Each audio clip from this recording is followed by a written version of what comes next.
अभी थोड़े दिन पहले मैंने केरला स्टोरी 2 मूवी देखी। मुझे पर्सनली लगता है it's a propaganda based movie जिसमें एक रिलीजन को बहुत अच्छा और एक रिलीजन को बहुत गलत दिखाया गया है। बट फिर भी एक चीज़ है उस मूवी में जिससे मैंने खुद बहुत कनेक्टेड फील किया और जिसकी वजह से मैं आपको एक बार ये मूवी देखने के लिए रिकमेंड करना चाहूँगी। वो है the concept of love marriage. Love marriage, पर उसे समझने से पहले हम शादी को समझ लेते हैं कि what is marriage in India for a women. एक महिला के लिए भारत में शादी का क्या मतलब है। शादी मतलब एक सपनों का राजकुमार जो आपको बहुत सारा प्यार करेगा और जीवन भर आपके साथ रहेगा, आपका ख्याल रखेगा। बिल्कुल सही।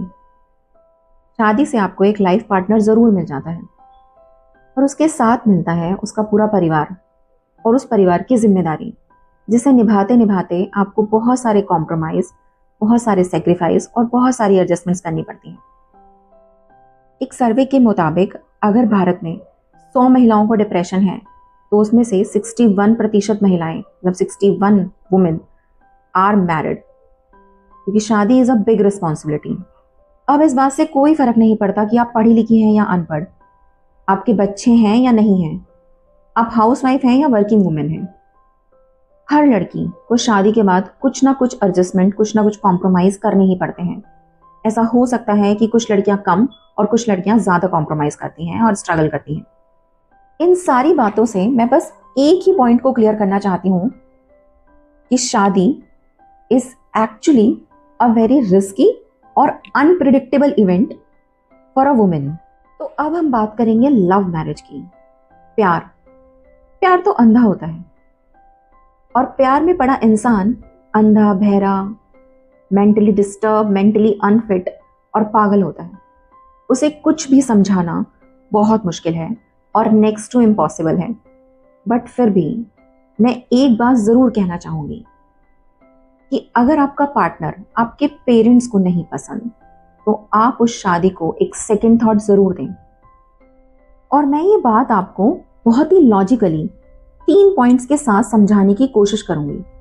पहला, जैसे कि मैंने पहले ही कहा कि शादी is very risky and unpredictable event in a women's life, और अपने पेरेंट्स के अगेंस्ट जाकर इसे और कॉम्प्लेक्स और डिफिकल्ट मत बना लीजिए।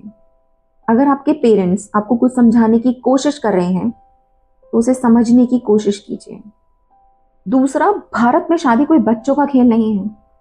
आपका एक गलत डिसीजन आपकी पूरी जिंदगी खराब कर सकता है और divorce itself is not easy.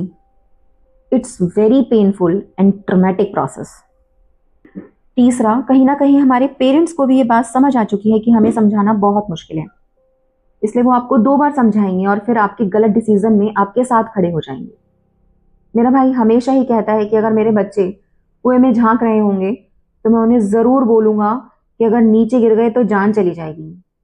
पर मुझे पता है कि उन्हें समझाना बहुत मुश्किल है, इसलिए उन्हें समझाने की बजाय मैं रस्सी ढूंढने पर फोकस करूँगा, क्योंकि मैं उन्हें समझा तो नहीं सका और उन्हें डूबने भी नहीं दे सकता।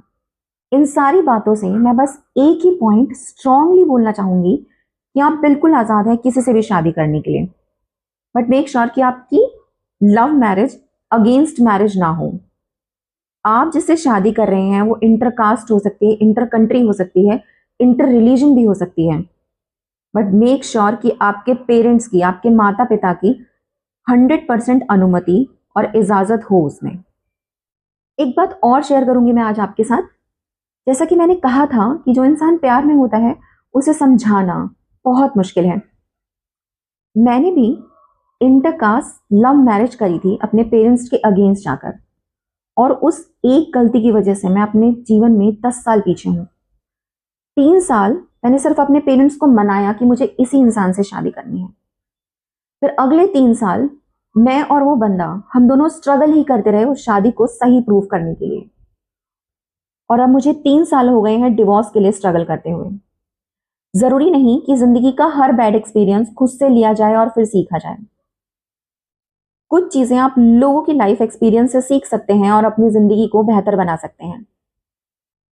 तो लास्ट में मैं बस 2 लाइनें कहकर इस वीडियो को एंड करूंगी।